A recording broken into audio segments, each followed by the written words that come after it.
Hello दोस्तों, यदि आप भी क्लास 10th का 24 अगस्त को विज्ञान यानी साइंस का फर्स्ट टर्मिनल एग्ज़ाम देने वाले हैं तो अभी के इस क्लास में हम लोग साइंस के सब्जेक्टिव क्वेश्चन आंसर देखेंगे 24 अगस्त के परीक्षा के लिए, क्योंकि 24 अगस्त को आप लोगों का साइंस और सोशल साइंस का एग्ज़ाम होगा। तो हम लोग साइंस के सब्जेक्टिव क्वेश्चन देखेंगे, यानी लघु उत्तरीय प्रश्न और दीर्घ उत्तरीय प्रश्न। इसका ऑब्जेक्टिव क्वेश्चन हम बता दिए हैं, अभी के इस क्लास में इसका सब्जेक्टिव क्वेश्चन हम बताने वाला है। और इस मंथ में फर्स्ट टर्मिनल एग्जाम होने वाला है, यानी प्रथम सावधिक परीक्षा। समय मिलेगा 1 घंटा 30 मिनट का ही। तो सबसे पहले खंड अ मिलेगा। खंड अ में आपसे वस्तुनिष्ठ प्रश्न यानी ऑब्जेक्टिव टाइप क्वेश्चन पूछा जाएगा, और खंड ब में आपसे सब्जेक्टिव यानी लघु उत्तरीय प्रश्न और दीर्घ उत्तरीय प्रश्न पूछा जाएगा। तो सबसे पहले भौतिकी से क्वेश्चन पूछा जाएगा लघु उत्तरीय प्रश्न में। यहाँ पर ये क्वेश्चन पूछा गया है, उत्तल लेंस अभिसारी लेंस क्यों कहते हैं? उत्तल लेंस को अभिसारी लेंस क्यों कहते हैं? उसके बाद 2 नंबर है, सरल सूक्ष्मदर्शी में बनने वाले प्रतिबिंब का किरण आलेख खींचे। आपसे प्रश्न जो पूछा जाएगा इतना ही प्रश्न का जवाब दीजिए, यानी आधा प्रश्न छोड़ने को बोला जाएगा। जितना बोला जाएगा उतना ही प्रश्न का आप लोग आंसर दीजिएगा। लिखा रहेगा कि प्रश्न संख्या इतना से इतना तक क्वेश्चन है, इनमें से किन्हीं 3 प्रश्नों या 2 प्रश्नों के उत्तर दे, उतना ही प्रश्न का आंसर देना है। हम यहाँ पर सभी क्वेश्चन बताए हैं, आप लोग ज़रूर याद कर लीजिएगा। 3 नंबर है, प्रिज्म से होकर प्रकाश के अपवर्तन का किरण आलेख खींचे। उसके बाद है एमीटर एंड वोल्ट मीटर में क्या अंतर है। उसके बाद है परिनालिका का स्वस्थ नामांकित चित्र बनाए। उसके बाद है भारत के 4 परमाणु शक्ति संयंत्र के नाम बताए तथा ये कहाँ स्थित है। उसके बाद है प्रतिरोधकता क्या है, इसका ऐसा ही मात्रक क्या है। उसके बाद है आदर्श ईंधन क्या है, इनकी 2 विशेषताएं लिखे। और ये क्वेश्चन फाइनल बोर्ड परीक्षा में भी इसमें से क्वेश्चन पूछा जाएगा, आप लोग जरूर याद कीजिएगा। उसके बाद दीर्घ उत्तरीय प्रश्न में 2 क्वेश्चन पूछा जाएगा फिजिक्स से, जिनमें से किन्हीं एक प्रश्न का ही उत्तर देना है। जैसे 9 नंबर क्वेश्चन है, ये दीर्घ उत्तरीय प्रश्न है कि विद्युत चुम्बकीय प्रेरण किसे कहते हैं, इसे दिखाने के लिए एक प्रयोग का वर्णन करें। उसके बाद 10 नंबर है, प्रतिरोध क्या है, किसी कुंडली का प्रतिरोध अमीटर और वोल्ट मीटर की सहायता से ज्ञात करने के लिए एक प्रयोग का वर्णन करें। उसके बाद केमिस्ट्री यानी रसायन शास्त्र से लघु उत्तरीय प्रश्न पूछा जाएगा, ये केमिस्ट्री का है। क्वेश्चन है, एक उदाहरण द्वारा दिखाइए कि उपचयन अपचयन अभिक्रिया साथ साथ होती हैं। उसके बाद है आयोडीन युक्त नमक का उपयोग की सलाह क्यों दी जाती है। उसके बाद है अयस्क एंड खनिज क्या है, लोहे के 2 अयस्क के नाम एंड सूत्र लिखे। उसके बाद है अयस्कों का सांद्रण क्यों किया जाता है, सल्फाइड अयस्क के सांद्रण की कौन सी उपयुक्त है, वर्णन करें। उसके बाद है निष्पादन एंड जारण में क्या अंतर है। उसके बाद है एस्टरीकरण क्या है, समीकरण द्वारा दिखाए। उसके बाद है श्वसन क्रिया को ऊष्मक्षेपी अभिक्रिया क्यों कहा जाता है। उसके बाद दीर्घ उत्तरीय प्रश्न पूछा गया है 18 नंबर में, एथनॉल क्या है, इसका सामान्य सूत्र लिखे। प्रयोगशाला में एथनॉल कैसे बनाया जाता है, इसके गुण एवं उपयोग लिखे। उसके बाद है इथेनॉल की प्राप्ति किण्वन विधि से करें, इथेनॉल के 2 उपयोग को लिखे।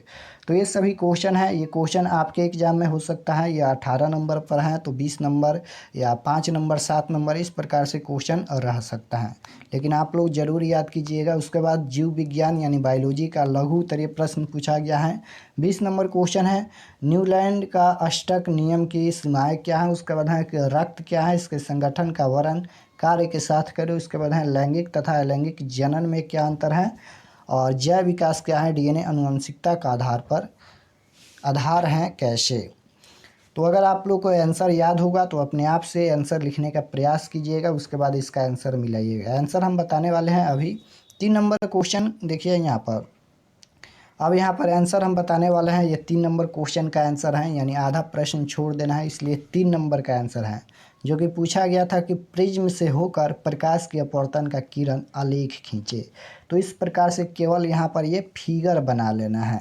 उसके बाद 4 नंबर का आंसर लिखा गया है, पूछा गया था एमीटर एंड वोल्ट मीटर में अंतर लिखिए। तो एमीटर यहाँ पर है और यहाँ पर वोल्ट मीटर देख सकते हो। यहाँ पर एमीटर परिपथ से होकर प्रभावित हो रही विद्युत धारा मापने के काम आता है, जबकि वोल्ट मीटर परिपथ के 2 बिंदुओं के बीच विभवांतर मापने में काम आता है। उसके बाद है एमीटर चालक के श्रेणी क्रम में जोड़ा जाता है, जिससे होकर प्रवाहित विद्युत धारा मापी जाती है, जबकि वोल्ट मीटर चालक के समानांतर क्रम में जोड़ा जाता है, जिससे अन्य विभवांतर मापा जाता है।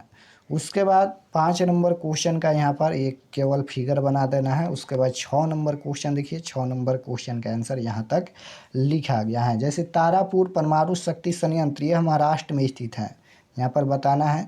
इसकी उत्पादन क्षमता 420 MW है। उसके बाद है कि राजस्थान परमाणु शक्ति संयंत्र, यह संयंत्र कोटा के नज़दीक राणा प्रताप सागर में स्थित है। उसके बाद है नरौरा परमाणु शक्ति संयंत्र, यह संयंत्र उत्तर प्रदेश के बुलंदशहर में स्थित है। उसके बाद है चेन्नई परमाणु शक्ति संयंत्र, यह तमिलनाडु के क्लम्पक्कम में स्थित है। उसके बाद 9 नंबर क्वेश्चन देखिए, ये दीर्घ उत्तरीय प्रश्न का आंसर लिखा गया है। फिजिक्स का ये दीर्घ उत्तरीय प्रश्न है, तो आप लोग स्क्रीनशॉट ले लीजिए। इस प्रकार से इसका यहाँ पर फिगर भी बनाना है, यहाँ तक लिखना है, यहाँ तक। उसके बाद रसायन शास्त्र यानी केमिस्ट्री का आंसर है। 11 नंबर क्वेश्चन पूछा गया था, उपचयन अपचयन अभिक्रिया क्या है, तो इस प्रकार से यहाँ तक लिखा गया है। उसके बाद 12 नंबर क्वेश्चन है, आयोडीन युक्त नमक की उपयोग की सलाह क्यों दी जाती है, तो इस प्रकार से आंसर लिखना है। हमारे शरीर में आयोडीन की कमी से घेंघा रोग हो जाता है। आयोडीन युक्त नमक, नमक प्लस आयोडीन का यौगिक KiO3 या Kl का उपयोग कर घेंघा की बीमारी से बचा जा सकता है। यही कारण है कि आयोडीन युक्त नमक का उपयोग की सलाह दी जाती है। उसके बाद है कि उल्फुलन की क्रिया भी पूछा गया था, तो यहाँ तक लिखना है। उसके बाद खनिज क्या है, खनिज के बारे में यहाँ पर लिखा गया है। धातुयुक्त पदार्थों को खनिज कहते हैं, जिससे धातुएं विभिन्न विधियों द्वारा प्राप्त की जा सकती हैं। अयस्क जिस खनिज से धातु प्राप्त करना सरल एवं आर्थिक रूप से लाभदायक हो उसे अयस्क कहते हैं। यानी खनिज और अयस्क क्या है, तो इस प्रकार से लिखा गया है। और लोहे के 2 अयस्क का नाम पूछा गया था, तो लोहे के 2 अयस्क इस प्रकार से हैं। हेमेटाइट जिसका सूत्र होता है Fe2O3 और मैग्नेटाइट। उसके बाद 14 नंबर क्वेश्चन देखिए, इस प्रकार से आंसर लिखा गया है यहाँ तक। उसके बाद 15 नंबर निष्पादन एवं जारण में अंतर लिखना है, तो इस प्रकार से यहाँ तक लिखना है। उसके बाद इसका दीर्घ उत्तरीय प्रश्न देखिए, जो 5 अंक में पूछा जाएगा। केमिस्ट्री का ये दीर्घ उत्तरीय प्रश्न है, एथनॉल के बारे में पूछा गया था, तो इस प्रकार से यहाँ तक लिखना है, यहाँ तक एथनॉल के बारे में देख सकते हो। स्क्रीनशॉट ले लीजिए, या हम टेलीग्राम ग्रुप या व्हाट्सएप ग्रुप में सेंड कर देंगे, आप लोग ज्वाइन कर लीजिएगा। उसके बाद जीव विज्ञान यानी बायोलॉजी का लघु उत्तरीय प्रश्न का आंसर लिखा गया है। 20 नंबर क्वेश्चन का आंसर यहाँ तक लिखा गया है। उसके बाद 21 नंबर क्वेश्चन का आंसर लिखा गया है। रक्त एक तरल संयोजी उत्तक होता है, जिसका रंग एक विशेष प्रकार की प्रोटीन हीमोग्लोबिन के कारण लाल होता है। उसके बाद है 22 नंबर पूछा गया था, लैंगिक तथा अलैंगिक जनन में क्या अंतर है, तो अलैंगिक जनन इस प्रकार से है, लैंगिक जनन इस प्रकार से है। अलैंगिक जनन में फर्स्ट है कि इसमें जीवों का सिर्फ एक ही विशिष्ट भाग लेता है। उसके बाद है इनमें नर एवं मादा भाग लेते हैं। उसके बाद है लैंगिक में इनमें शुक्राणु और अंडाणु भाग नहीं लेते हैं। और 2 नंबर है लैंगिक में कि इसमें शुक्राणु एवं अंडाणु भाग लेते हैं। इस प्रकार से लिखना है। उसके बाद 23 नंबर में जैव विकास क्या है, तो इस प्रकार से लिखना है, यहाँ पर देख सकते हो। अनेक परमाणुओं के आधार पर वैज्ञानिकों ने यह निष्कर्ष निकाला है कि पृथ्वी पर वर्तमान में उपस्थित जटिल प्राणियों का विकास प्रारंभ में पाए जाने वाले सरल प्राणियों में उपस्थित परिस्थिति और वातावरण के अनुसार होने वाले परिवर्तनों के कारण हुआ है। सजीव जगत में होने वाले इस परिवर्तन जैव विकास कहते हैं। उसके बाद यहाँ पर लिखा गया है, DNA में प्रतिकृतिकरण के द्वारा अपने ही जैसे अणुओं के संश्लेषण की क्षमता होती है, जिसके द्वारा वे आनुवंशिकता सूचनाएं नई पीढ़ी में पहुंचता है। इसलिए DNA आनुवंशिकता गुण को एक पीढ़ी से दूसरी पीढ़ी के संचारित करता है और यही आनुवंशिकता का आधार है। उसके बाद बायोलॉजी का ये दीर्घ उत्तरीय प्रश्न देख लीजिए, जो कि क्वेश्चन है एक प्रयोग द्वारा दर्शाए कि प्रकाश संश्लेषण के लिए क्लोरोफिल आवश्यक है। यहाँ पर ये क्वेश्चन फाइनल बोर्ड परीक्षा में कई बार पूछा गया, आप लोग ज़रूर बनाइएगा। एक प्रयोग द्वारा बताना है, दर्शाना है कि प्रकाश संश्लेषण के लिए क्लोरोफिल क्यों आवश्यक है, तो इसका आंसर सबसे पहले लिखना है, इसके लिए क्रोटन पौधे की एक पत्ती को मोड़ ले और इस पर जो हरे रंग के धब्बे होते हैं उनमें क्लोरोफिल नहीं पाया जाता है, पत्ती का स्टार्च टेस्ट करें। इस प्रकार से फिगर बनाया गया है, देख सकते हो यहाँ पर। उसके बाद यहाँ पर लिखना है, हम पाएंगे कि धब्बा वाले स्थान यो या रंगीन हैं, जबकि अन्य स्थान गहरे नीले रंग में बदल गए हैं। इस प्रकार से देख सकते हो यहाँ पर। तो साइंस का यहाँ पर लघु उत्तरीय प्रश्न और दीर्घ उत्तरीय प्रश्न हम बता दिए हैं, आप लोग ज़रूर याद कर लीजिएगा क्योंकि इसमें से क्वेश्चन फाइनल बोर्ड परीक्षा में रहता है।